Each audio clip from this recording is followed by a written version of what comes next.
Welcome to a fireside reading of Moby Dick by Herman Melville, Chapter 32, Cetology. Already we are boldly launched upon the deep, but soon we shall be lost in its unshored, harbourless immensities. Ere that come to pass, ere the Pequod's weedy hull rolls side by side with the barnacled hulls of the Leviathan, at the outset it is but well to attend to a matter almost indispensable to a thorough appreciative understanding of the more special Leviathanatic revelations and allusions of all sorts which are to follow. It is some systematized exhibition of the whale in his broad genera that I would now fain put before you. Yet it is no easy task. The classification of the constituents of a chaos, nothing less, is here essayed. Listen to what the best and latest authorities have laid down. No branch of zoology is so much involved as that which is entitled cetology, says Captain Scoresby, A.D. 1820. It is not my intention, were it in my power, to enter into the inquiry as to the true method of dividing the cetacea into groups and families. Utter confusion exists among the historians of this animal, sperm whale, says Surgeon Beale, A.D. 1839. Unfitness to pursue our research in the unfathomable waters. Impenetrable veil covering our knowledge of the cetacea, a field strewn with thorns. All these incomplete indications but serve to torture us naturalists. Thus speak of the whale the great Cuvier and John Hunter, and lessen those lights of zoology and anatomy. Nevertheless, though of real knowledge there be little, yet of books there are a plenty, and so in some small degree with cetology, or the science of whales. Many are the men, small and great, old and new, landsmen and seamen, who have at large or in little written of the whale. Run over a few. The authors of the Bible: Aristotle, Pliny, Aldrovandi, Sir Thomas Browne, Gesner, Ray, Linnaeus, Rondeletius, Willoughby, Green, Artedi, Sibbald, Brisson, Martin, Lacépède, Bontier, Desmarais, Baron Cuvier, Frederick Cuvier, John Hunter, Owen, Scoresby, Beale, Bennett, J. Ross Brown, the author of Miriam Coffin, Olmsted, and the Reverend T. Cheever. But to what ultimate generalizing purpose all these have written, the above-cited extracts will show. Of the names in this list of whale authors, only those following Owen ever saw living whales, and but one of them was a real professional harpooner and whaleman, Captain Scoresby. On the separate subject of the Greenland or right whale, he is the best existing authority. But Scoresby knew nothing and says nothing of the great sperm whale, compared with the Greenland whale, is almost unworthy mentioning. And here be it said that the Greenland whale is an usurper upon the throne of the seas. He is not even by any means the largest of the whales. Yet, owing to the long priority of his claims and the profound ignorance which, till some 70 years back, invested the then fabulous or utterly unknown sperm whale, and which ignorance to this present day still reigns in all but some few scientific retreats and whale ports, this usurpation has been every way complete. Reference to nearly all the Leviathanatic allusions in the great poets of past days will satisfy you that the Greenland whale, without one rival, was to them the monarch of the seas. But the time has at last come for a new proclamation. This is Charing Cross. Hear ye, good people all, the Greenland whale is deposed. The great sperm whale now reigneth. There are only two books in being which at all pretend to put the living sperm whale before you, and at the same time, in the remotest degree, succeed in the attempt. Those books are Beale's and Bennett's, both in their time surgeons to English South Sea whale ships, and both exact and reliable men. The original matter touching the sperm whale to be found in their volumes is necessarily small, but so far as it goes, it is of excellent quality, though mostly confined to scientific description. As yet, however, the sperm whale, scientific or poetic, lives not complete in any literature. Far above all other hunted whales, he is an unwritten life. Now, the various species of whales need some sort of popular, comprehensive classification, if only an easy outline one for the present, hereafter to be filled in all its departments by subsequent laborers. As no better man advances to take this matter in hand, I hereupon offer my own poor endeavors. I promise nothing complete, because any human thing supposed to be complete must for that very reason infallibly be faulty. I shall not pretend to a minute anatomical description of the various species, or in this place at least to much of any description. My object here is simply to project the draft of a systematization of cytology.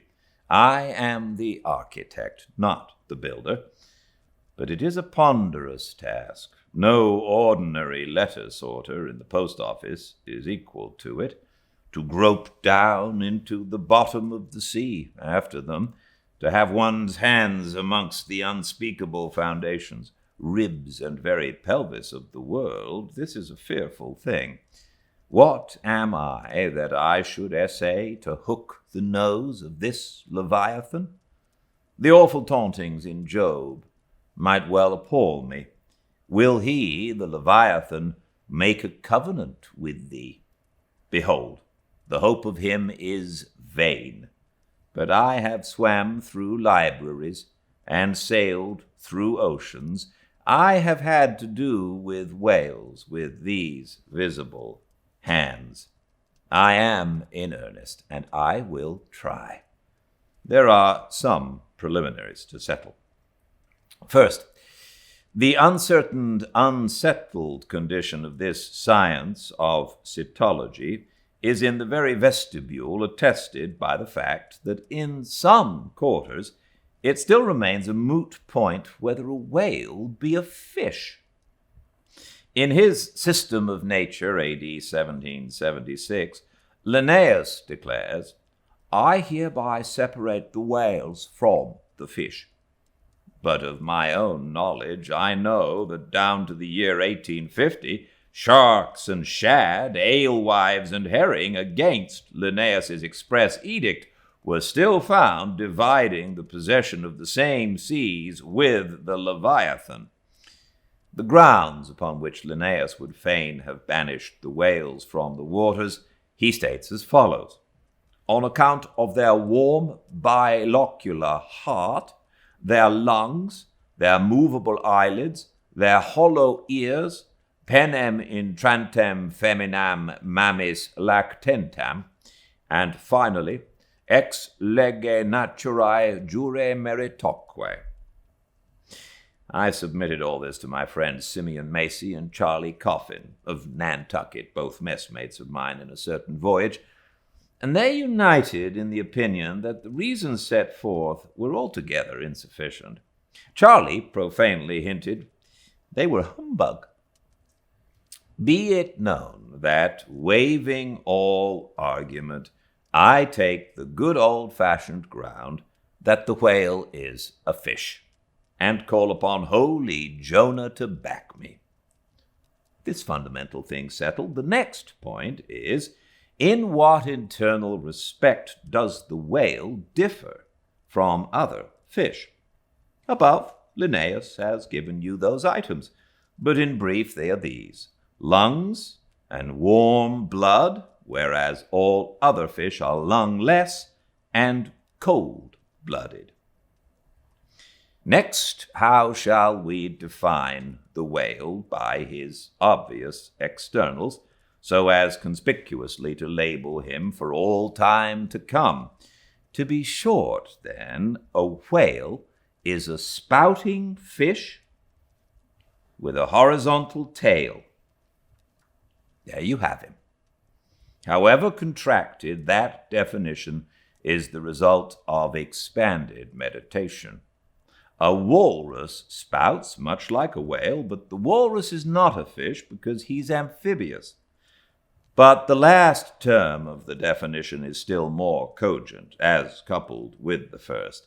Almost anyone must have noticed that all the fish familiar to landsmen have not a flat but a vertical or up and down tail, whereas among spouting fish the tail, though it may be similarly shaped, invariably assumes a horizontal position. By the above definition of what a whale is, I do by no means exclude from the Leviathanatic Brotherhood any sea creature hitherto identified with the whale by the best informed Nantucketers, nor, on the other hand, link with it any fish hitherto authoritatively regarded as alien. Hence, all the smaller, spouting and horizontal-tailed fish must be included in this ground plan of cetology. Now then come the grand divisions of the entire whale host. Footnote: I am aware that down to the present time, the fish styled lammatins and dugongs, pigfish and sowfish of the coffins of Nantucket, are included by many naturalists among the whales. But as these pigfish are a noisy, contemptible set, mostly lurking in the mouths of rivers and feeding on wet hay, and especially as they do not spout, I deny their credentials as whales, and have presented them with their passports to quit the kingdom of cetology. End of footnote. First, according to magnitude, I divide the whales into 3 primary books, subdivisible into chapters, and these shall comprehend them all, both small and large. 1, the folio whale. 2, the octavo whale. 3, the duodecimo whale. As the type of the folio 1, present the sperm whale; of the octavo, the grampus; of the duodecimo, the porpoise. Folios. Among these I here include the following chapters: 1, the sperm whale; 2, the right whale; 3, the finback whale; 4, the humped-back whale; 5, the razorback whale; 6, the sulphur-bottom whale. Book 1, Folio, Chapter 1, Sperm Whale. This whale, among the English of old vaguely known as the trumpa whale, and the Physeter whale, and the anvil-headed whale, is the present cachalot of the French, and the potzfish of the Germans, and the macrocephalus of the long words. He is, without doubt, the largest inhabitant of the globe, the most formidable of all whales to encounter, the most majestic in aspect, and lastly, by far the most valuable in commerce, he being the only creature from which that valuable substance, spermaceti, is obtained. All his peculiarities will in many other places be enlarged upon. It is chiefly with his name that I now have to do. Philologically considered, it is absurd. Some centuries ago, when the sperm whale was almost wholly unknown in his own proper individuality, and when his oil was only accidentally obtained from the stranded fish, in those days, spermaceti, it would seem, was popularly supposed to be derived from a creature identical with the one then known in England as the Greenland or right whale. It was the idea also that this same spermaceti was that quickening humor of the Greenland whale which the first syllable of the word literally expresses. In those times also, spermaceti was exceedingly scarce, not being used for light, but only as an ointment and medicament. It was only to be had from the druggists, as you nowadays buy an ounce of rhubarb. When, as I opine in the course of time, the true nature of spermaceti became known, its original name was still retained by the dealers, no doubt to enhance its value by a notion so strangely significant of its scarcity.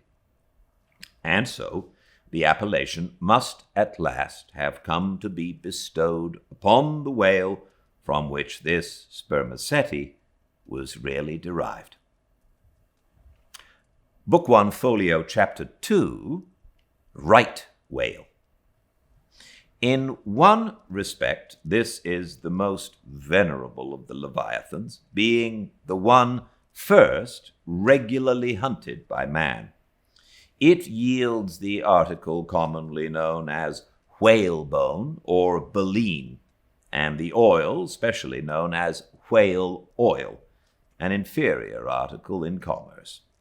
Among the fishermen, he is indiscriminately designated by all the following titles: the whale, the Greenland whale, the black whale, the great whale, the true whale, the right whale. There is a deal of obscurity concerning the identity of the species thus multitudinously baptized. What, then, is the whale which I include in the second species of my folios? It is the great Mysticetus of the English naturalists, the Greenland whale of the English whalemen, the baleen ordinaire of the French whalemen, the Growland's walfish of the Swedes. It is the whale which, for more than 2 centuries past, has been hunted by the Dutch and English in the Arctic seas.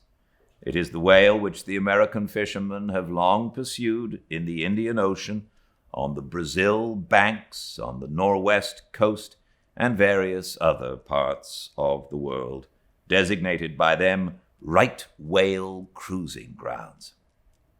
Some pretend to see a difference between the Greenland whale and the Greenland whale of the English and the right whale of the Americans, but they precisely agree in all their grand features. Nor has there yet been presented a single determinate fact upon which to ground a radical distinction.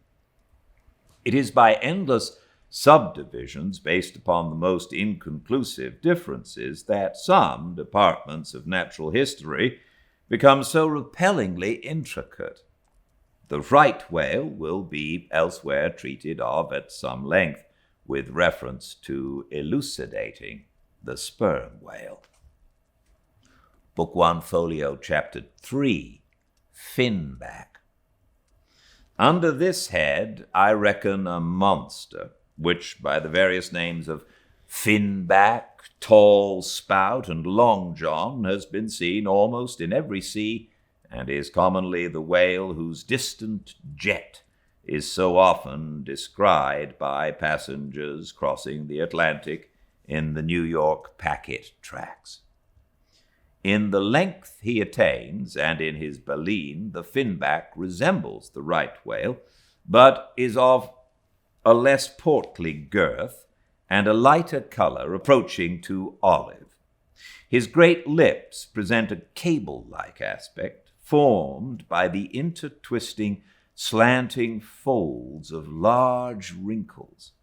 His grand distinguishing feature, the fin, from which he derives his name, is often a conspicuous object. This fin is some 3 or 4 feet long, growing vertically from the hinder part of the back, of an angular shape and with a very sharp, pointed end. Even if not the slightest other part of the creature be visible, this isolated fin will at times be seen plainly projecting from the surface. When the sea is moderately calm and slightly marked with spherical ripples, and this gnomon-like fin stands up and casts shadows upon the wrinkled surface, it may well be supposed that the watery circle surrounding it somewhat resembles a dial, with its style and wavy hour lines graved on it. On that Ahaz dial, the shadow often goes back. The finback is not gregarious. He seems a whale-hater, as some men are man-haters, very shy, always going solitary, unexpectedly rising to the surface in the remotest and most sullen waters, his straight and single lofty jet rising like a tall misanthropic spear upon a barren plain. Gifted with such wondrous power and velocity in swimming as to defy all present pursuit from man, this Leviathan seems the banished and unconquerable Cain of his race, bearing for his mark that style upon his back. From having the baleen in his mouth, the finback is sometimes included with the right whale among a theoretic species denominated whalebone whales, that is, whales with baleen. Of these so-called whalebone whales, there would seem to be several varieties, most of which, however, are little known. Broad-nosed whales and beaked whales, pike-headed whales, bunched whales, under-jawed whales, and rostrated whales are the fishermen's names for a few sorts. In connection with this appellative of whalebone whales, it is of great importance to mention that however such a nomenclature may be convenient in facilitating allusions to some kind of whales, yet it is in vain to attempt a clear classification of the Leviathan, founded upon either his baleen, or hump, or fin, or teeth, notwithstanding that those marked parts or features very obviously seem better adapted to afford the basis for a regular system of cytology than any other detached bodily distinctions which the whale and his kinds presents. How then? The baleen, hump, back, fin, and teeth? These are things whose peculiarities are indiscriminately dispersed among all sorts of whales, without any regard to what may be the nature of their structure in other and more essential particulars. Thus, the sperm whale and the humped-backed whale each has a hump, but there the similitude ceases. Then this same humped-backed whale and the Greenland whale, each of these has baleen, but there again the similitude ceases. And it is just the same with the other parts above mentioned. In various sorts of whales they form such irregular combinations, or in the case of any one of them detached, such an irregular isolation as utterly to defy all general methodization formed upon such a basis. On this rock, every one of the whale naturalists is split. But it may possibly be conceived that in the internal parts of the whale, in his anatomy, there at least, we shall be able to hit the right classification. Nay, what thing, for example, is there in the Greenland whale's anatomy more striking than his baleen? Yet we have seen that by his baleen it is impossible correctly to classify the Greenland whale, And if you descend into the bowels of the various leviathans, why, there you will not find distinctions a 50th part as available to the systematizer of those external ones already enumerated. What then remains? Nothing but to take hold of the whales bodily in their entire liberal volume and boldly sort them that way. And this is the bibliographical system here adopted, and it is the only one that can possibly succeed, for it alone is practicable. To proceed. Book 1, Folio, Chapter 4, Humpback. This whale is often seen on the Northern American coast. He has been frequently captured there and towed into harbor. He has a great pack on him, like a peddler, or you might call him the elephant and castle whale. At any rate, the popular name for him does not sufficiently distinguish him, since the sperm whale also has a hump, though a smaller one. His oil is not very valuable. He has baleen. He is the most gamesome and light-hearted of all the whales, making more gay foam and white water generally than any other of them. Book 1, Folio, Chapter 5, Razorback. Of this whale, little is known but the name. I have seen him at a distance off Cape Horn. Of a retiring nature, he eludes both hunters and philosophers. Though no coward, he has never yet shown any part of him but his back, which rises in a long, sharp ridge. Let him go. I know little more of him, nor does anybody else. Book 1, Folio, Chapter 6, Sulphur Bottom.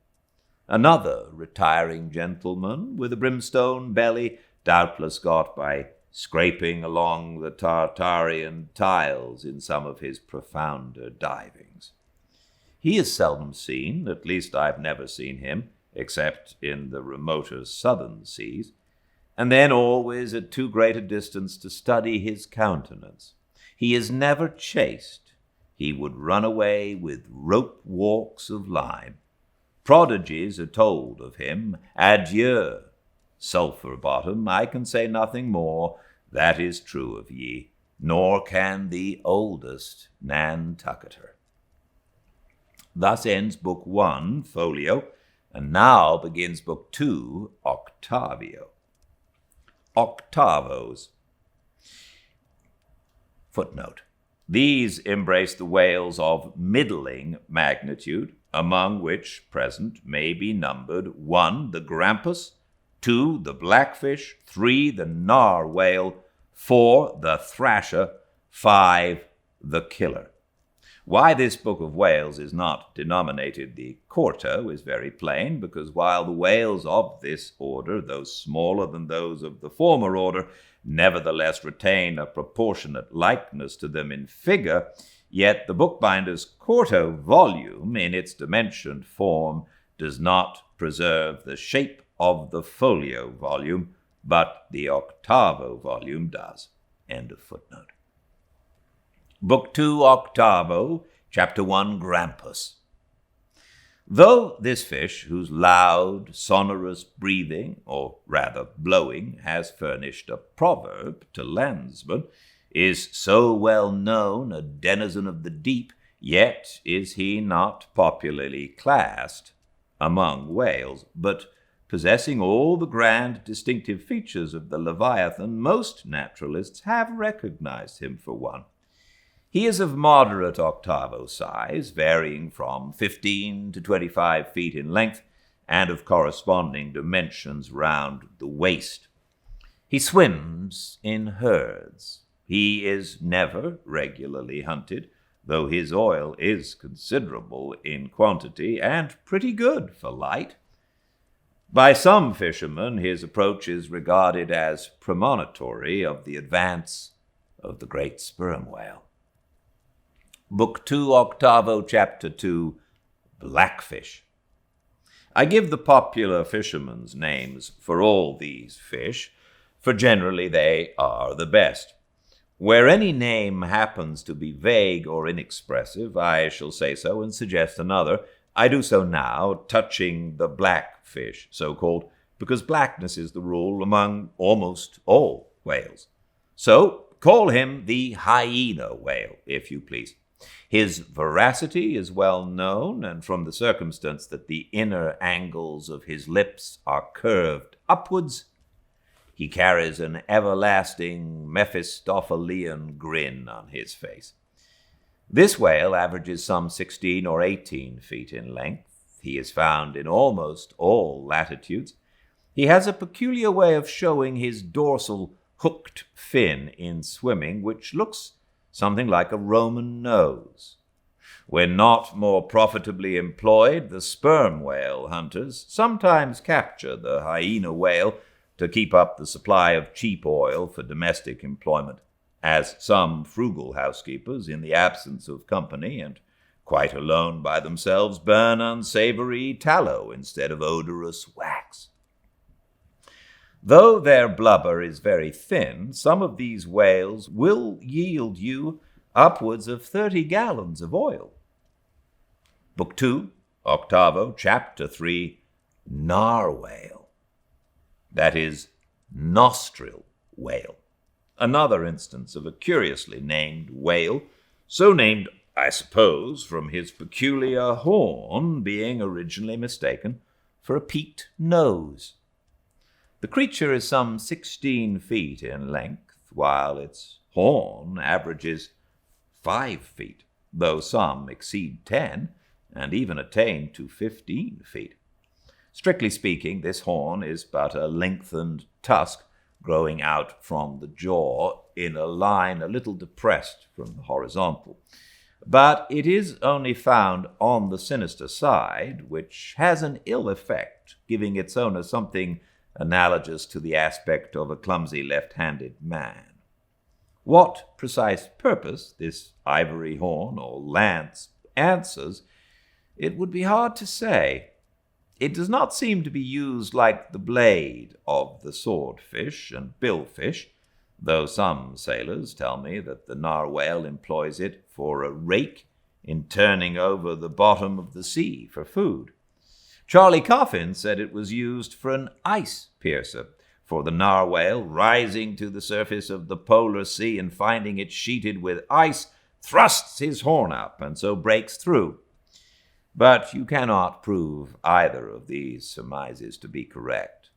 My own opinion is that, however this one-sided horn may really be used by the narwhale, however that may be, it would certainly be very convenient to him for a folder in reading pamphlets. The narwhale I have heard called the tusked whale, the horned whale, and the unicorn whale. He is certainly a curious example of the unicornism to be found in almost every kingdom of animated nature. From certain cloistered old authors I have gathered that this same sea unicorn's horn was in ancient days regarded as the great antidote against poison, and as such preparations of it brought immense prices. It was also distilled to a volatile salts for fainting ladies, the same way that the horns of the male deer are manufactured into hartshorn. Originally, it was in itself accounted an object of great curiosity. Black Letter tells me that Sir Martin Frobisher, on his return from that voyage, when Queen Bess did gallantly wave her jewelled hand to him from a window of Greenwich Palace, as his bold ship sailed down the Thames, when Sir Martin returned from that voyage, saith Black Letter, on bended knee he presented to her highness a prodigious longhorn of the narwhale, which for a long period after hung in the castle at Windsor. An Irish author avers that the Earl of Leicester, on bended knee, did likewise present to her highness another horn pertaining to a land beast of the unicorn nature.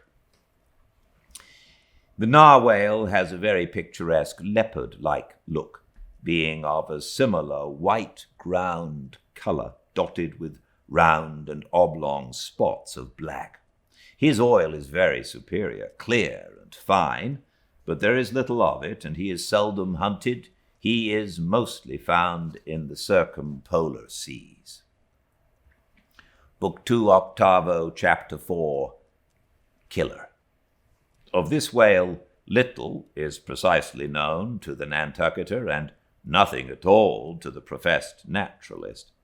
From what I have seen of him at a distance, I should say that he was about the bigness of a grampus. He is very savage, a sort of Fiji fish. He sometimes takes the great folio whales by the lip and hangs there like a leech till the mighty brute is worried to death. The killer is never hunted.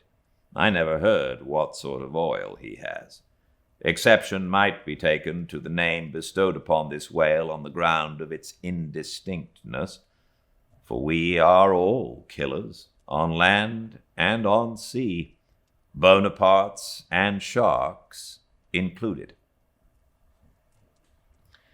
Book 2, 8vo, Chapter 5, Thrasher. This gentleman is famous for his tail, which he uses for a ferule in thrashing his foes.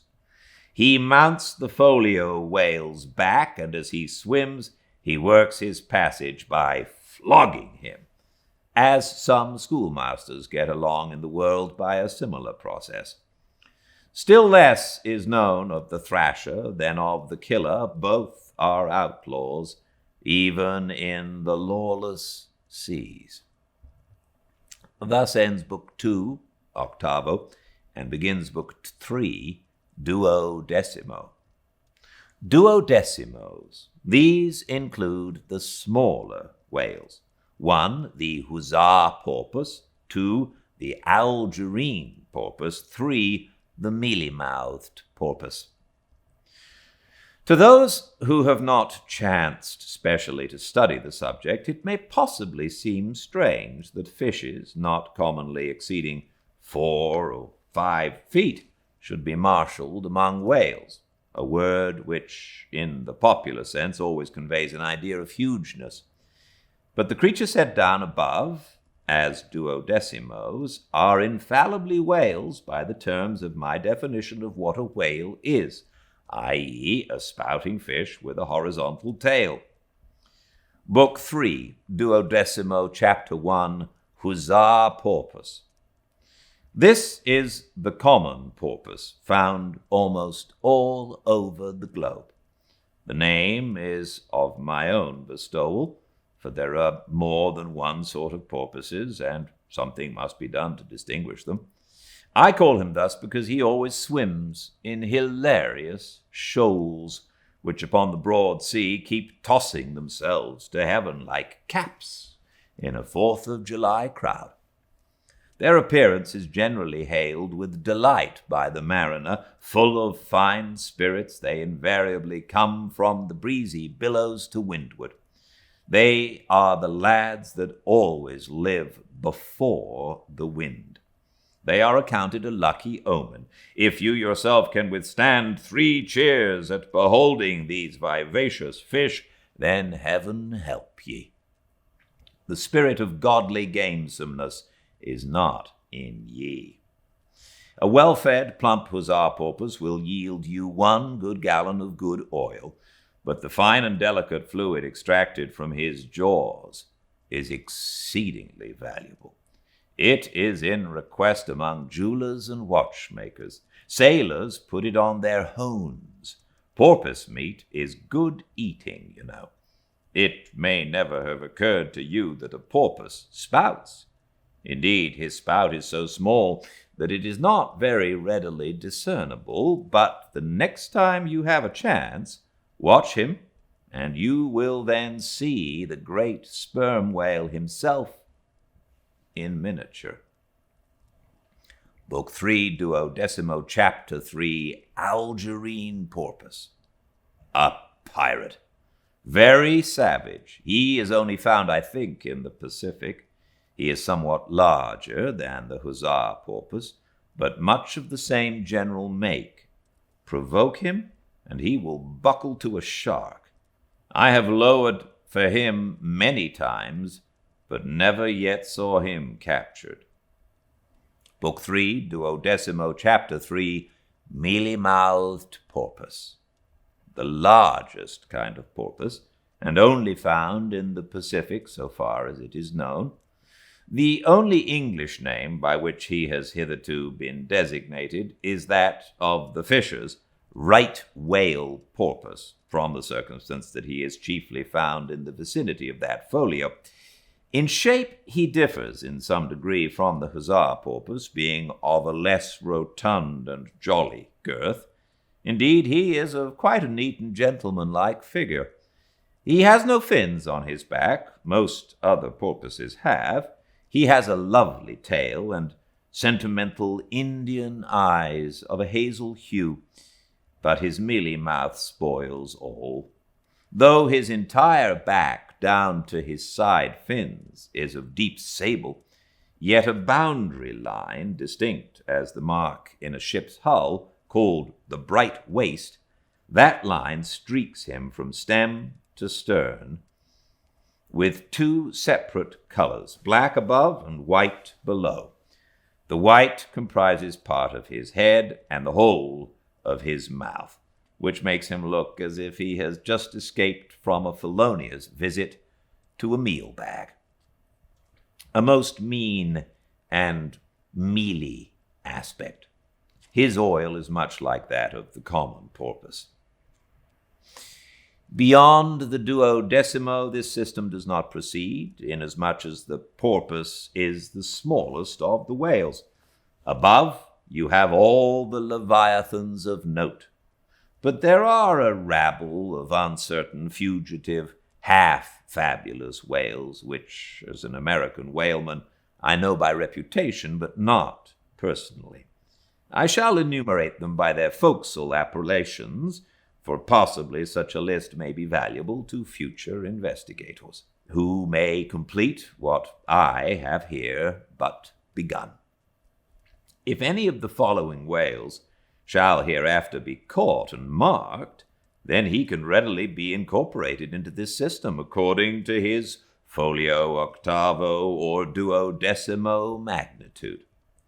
The bottle-nose whale, the junk whale, the pudding-headed whale, the cape whale, the leading whale, the cannon whale, the scrag whale, the coppered whale, the elephant whale, the iceberg whale, the quag whale, the blue whale, etc. From Icelandic, Dutch, and Old English authorities, there might be quoted other lists of uncertain whales, blessed with all manner of uncouth names, but I omit them as altogether obsolete, and can hardly help suspecting them for mere sounds full of leviathanism, but signifying nothing.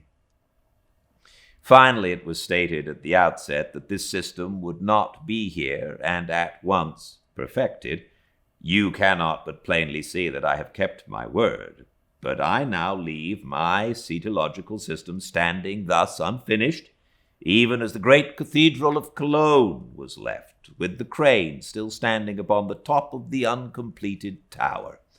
For small erections may be finished by their first architects. Grand ones, true ones, ever leave the copestone to posterity. God keep me from ever completing anything. This whole book is but a draft, nay, but the draft of a draft. Oh, time, strength, cash, and patience. Thanks for joining me. It was a longer chapter today, but I enjoyed it. I hope you did too. And I very much look forward to seeing you tomorrow, same time and place, at Fireside Reading on Instagram, or if you'd like, go to the YouTube channel, Fireside Reading. Until I see you again, please be very well. Good night.